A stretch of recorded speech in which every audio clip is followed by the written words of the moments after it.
Je suis candidat pour travailler. Il y en a qui viennent, ils regardent le fauteuil présidentiel, ils pensent que c'est vide parce que je suis en train de travailler. Et ils croient que c'est vide. Ils croient que le fauteuil n'a pas de propriétaire. Ah, le fauteuil a un propriétaire. Son propriétaire, c'est le peuple de Côte d'Ivoire. Le propriétaire du fauteuil présidentiel, c'est le peuple de Côte d'Ivoire. Et il n'est jamais vide. Même si celui qui l'occupe se lève momentanément pour aller surveiller les marchés et les chantiers, mais il y a quelqu'un. Si c'est ça qui vous donne envie, retournez. Retournez où vous étiez. Donc, le Grand Abidjan, c'est non seulement le troisième pont, les Ivoiriens, oui, troisième pont, oui, on va le faire.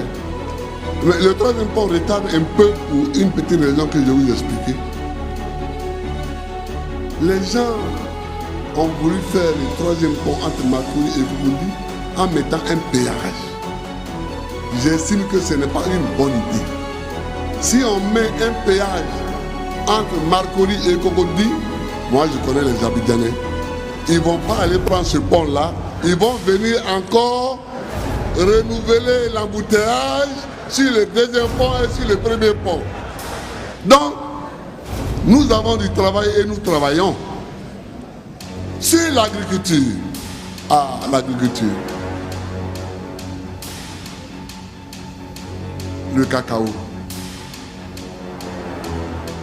Je vous ai dit, le cacao a commencé à être cultivé en Colombie.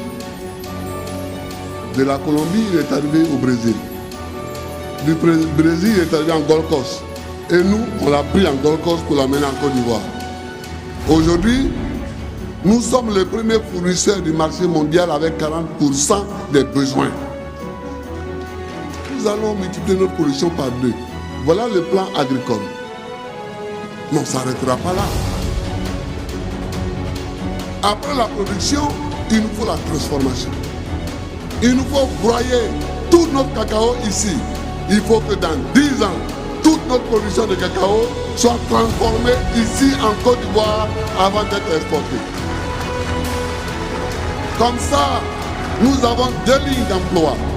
La première ligne d'emploi qui est agricole et la deuxième ligne d'emploi qui est industrielle. Les jeunes dans les villes travailleront dans les entreprises pour transformer le cacao. Mais il n'y a pas que le cacao comme agriculture. Je dis partout que la mauvaise affaire de l'agriculture coloniale, c'est de nous avoir fait croire que la terre qui ne produit pas le café, qui ne produit pas le cacao, qui ne produit pas le palmier à huile, qui ne produit pas les VA est une mauvaise terre. Eh bien, c'est faux. Et comme le disent mes amis israéliens, ils disent partout où l'herbe pousse, la nourriture peut pousser.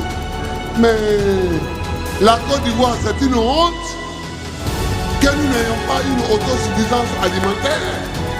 Nous avons la terre, nous avons les hommes et nous n'avons pas d'autosuffisance alimentaire. Pourquoi? Parce que notre politique est mal orientée.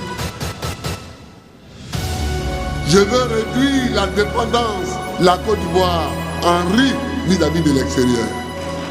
Donc, après les élections, nous allons monter ici même, en Côte d'Ivoire, des usines pour faire les montages des machines qui sont déjà fabriquées au Brésil et qui vont venir à pied détaché. Nous allons les monter ici et les mettre à la disposition des coopératives. C'est ça que nous allons faire. Il nous faut produire du riz, du manioc, de l'igname, du sorgho, du mil. Tout ce que nous mangeons, il nous faut le produire. Et pour le commerce, il faut que les Ivoiriennes et les Ivoiriens se lancent dans un commerce parce qu'il y a la place pour le commerce. Nous allons créer une banque pour l'emploi. Moi, je ne dis pas que je vais vous distribuer des milliards. Je dis qu'on va créer une banque pour l'emploi où vous allez emprunter. La femme qui veut 300 000 francs, elle emprunte 300 000. Elle veut faire son petit alloco. Si elle veut 300 000, elle emprunte 300 000. Elle dit, je vais rembourser tant en notes. Le jeune qui veut faire son petit garage, on lui dit, tu veux, comme il dit, je veux 2 millions. On lui prête des 2 millions. Il monte son petit garage, on le forme un peu. Il fait son garage, il mange, sa femme mange, ses enfants mangent. C'est ce qu'il cherche. Donc nous allons créer une banque pour l'emploi avec une succursale dans chaque département. Chers amis, voilà ce que nous allons faire. Les Ivoiriens sont des hommes capables. Ils sont des hommes capables de se gouverner. Ils sont des hommes capables d'organiser leurs élections. Les Ivoiriens n'accepteront jamais qu'aucune de leurs institutions ne soit sous tutelle. C'est pourquoi je suis devant vous. C'est pourquoi je demande vos suffrages. Je demande vos suffrages pour relever la Côte d'Ivoire. Que Dieu vous bénisse. Que Dieu bénisse la Côte d'Ivoire.